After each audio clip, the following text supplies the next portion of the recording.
Williams' F1 team is one of the most successful teams in Formula 1 history. If you look at the illustrious list of drivers which have raced for the famous name, it's no wonder that the team is so recognisable in Formula 1. Think of the names which have raced for them. Nelson Piquet, Alain Prost, Nigel Mansell, Valtteri Bottas, George Russell. However, in recent years this once championship winning team has slipped towards the back of the grid. Just one win in the last decade, courtesy of Pastor Maldonado in Barcelona in 2012. And between 2018 and 2020, the team recorded just 4 points finishes in 59 Grand Prix starts. In all three of those seasons, the team also finished bottom of the constructors' standings. But in 2021, fortune seemed to have turned for the British outfit. A double points finish in Hungary then preceded a remarkable podium at Spa for George Russell, who frequently drives that car into Q3 and twice qualified it in the top three as well. So what is behind this resurgence? I had this video idea in October, and it was around the time when Sir Frank Williams passed away, so this video will be of course dedicated towards him and the fantastic work he did for the Williams Formula 1 team right up until 2020. The Williams family were very heavily involved, and it's great to see that their name will continue in the sport. We'll start our story at the start of the 2014 season, and now I'm sure you're wondering why I've chosen 2014 as a place to begin, but with a huge aerodynamic regulation shake-up which we're experiencing at the moment, I'm going to explain how Williams were able to take advantage of the last set of new rules. Their success in 2014 came because drivers Valtteri Bottas and Felipe Massa, two very good racers in their own right, drove excellently, Bottas especially so, and the car was extremely quick in a straight line. A big factor for the car's success was the risky gamble to change from Renault engines and supply themselves with Mercedes ones in 2014. This turned out to be a masterstroke. The engine and chassis worked well together, and the car was so quick in fact that the team recorded a front row lockout on Formula 1's return to Austria in 2014, and Bottas drove sensationally around the fast and flowing Silverstone circuit to take the car from 15th on the grid to 2nd by the checkered flag. Other highlights included Bottas tenaciously holding off Hamilton for 2nd in Germany, a home race podium for Massa, and the team made the most of the unique double points round in Abu Dhabi with a double podium, meaning they hold the record for most points scored in a Grand Prix weekend by a team with 66. Massa was even in contention for the win at one stage in Abu Dhabi before fading tyres restricted him to 2nd. They ended 2014 on a high, finishing comfortably in 3rd place in the constructors' standings, and 2015 was just as successful. They had more consistent high points finishes, and despite scoring less podiums, the team comfortably finished 3rd in the championship again. But there were warning signs about the car. 2014's success was largely built upon the combination of the all-conquering Mercedes engine and chassis working together, and as the gap between Mercedes and other suppliers reduced, the chassis was then exposed. Monaco was a real sign of this in 2015. Both cars were horrendously off the pace. Massa and Bottas ended up 14th and 17th on the grid, and the race wasn't much better, with both cars struggling for grip on the trite streets of the Principality. This was a stark acknowledgement for the team. The sooner the other engine suppliers caught up with Mercedes, the sooner they'd slide back into the clutches of midfield. And that's exactly what happened. Hello. Fancy seeing you here. 2016 meant a 5th place finish in the constructors' standings, with Bottas getting a surprise podium in Canada, but other than that there was very little to cheer about. Bottas drove the wheels off the car and consistently outdrove it compared to Massa, and things got worse in January 2017 when Bottas was snapped up by world champions Mercedes. Massa was meant to retire at the end of 2016, but Williams had to bring out of retirement an aging Felipe Massa to partner young and unproven rookie Lance Stroll.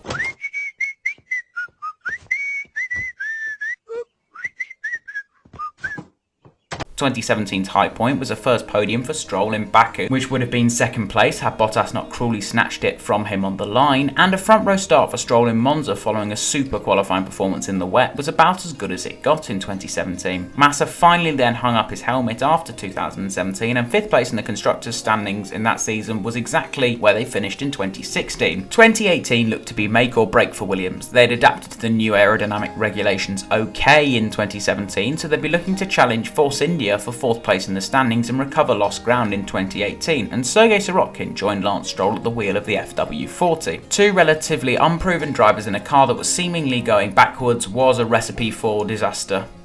And it was a disaster. Stroll used his Mercedes engine to blast his way to 8th around Baku, and the team scored double points at Monza, the temple of speed. That was really as good as it got. They lost their main title sponsor Martini in 2018 and they finished plumb last. Stroll left to join his father's Racing Point outfit for 2019 and Sirotkin was given the boot after a decent but uninspiring 2018 performance.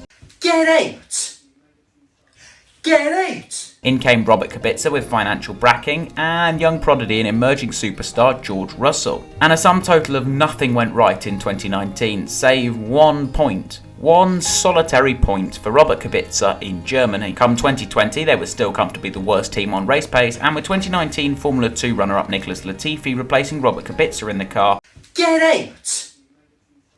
Get out! it wasn't very successful. However, bigger changes came off the track. On the 21st of August 2020, Williams was acquired by US investment group Dorilton Capital for €152 million. The amount includes settling the debt of the company as well, and it continued to run under the Williams name and keep its Grove base. After George Russell bottled the team's best chance for points in Imola, focus shifted towards 2021. They made progress in the first half of the year in 2021, considering they weren't the worst team on the grid, but that was more to do with Haas's self-implosion rather than actual Williams' success. At round 2 in Imola, George Russell was running so well in the points until he decided that the grass was a better place to be than the track and crashed into Valtteri Bottas. It was 100% Russell's fault. Anyway, after a few Q3 performances in Austria and Silverstone, Russell and Latifi bagged points in Hungary, and then even more impressively, Russell got a podium at Spa in qualifying.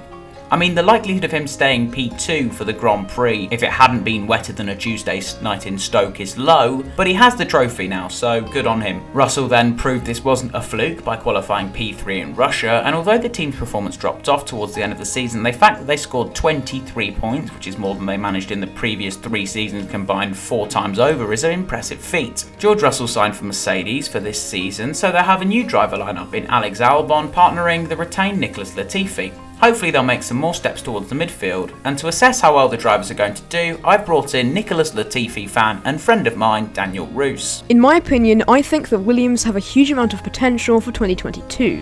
In terms of driver lineup, I don't think that it is quite as strong as 2021, with George Russell leaving the team, but it's still a very solid pair of drivers. Alex Albon has shown some extremely good performances in his 2 seasons with Toro Rosso and Red Bull, picking up 2 podiums, but what would have been 4 if he hadn't fallen in love with Lewis Hamilton's front left wheel. Bet you haven't told Lily about that, have you, Alex? Oh no! And along with plenty of strong points finishes and some great overtakes, I think that coming into Williams is going to be very good for Alex. I feel like his many average performances in 2020 weren't aided with the pressure of being in a top team, so going into a team quite a bit further down the pit lane may help his confidence. I mean, looking at several races last year, he was doing better in a Toro Rosso, so I can't wait to see what he can do. Moving over to the other side of the garage, we have Nicholas Latifi. Now, Nicky will be going into his 3rd season in Formula 1, same with Albon, but Nicholas is already used to the team and car, and this year he's pretty much been improving race by race, picking up his first points of his career in Hungary, followed by more points the following race in Belgium, if you'd call that a race.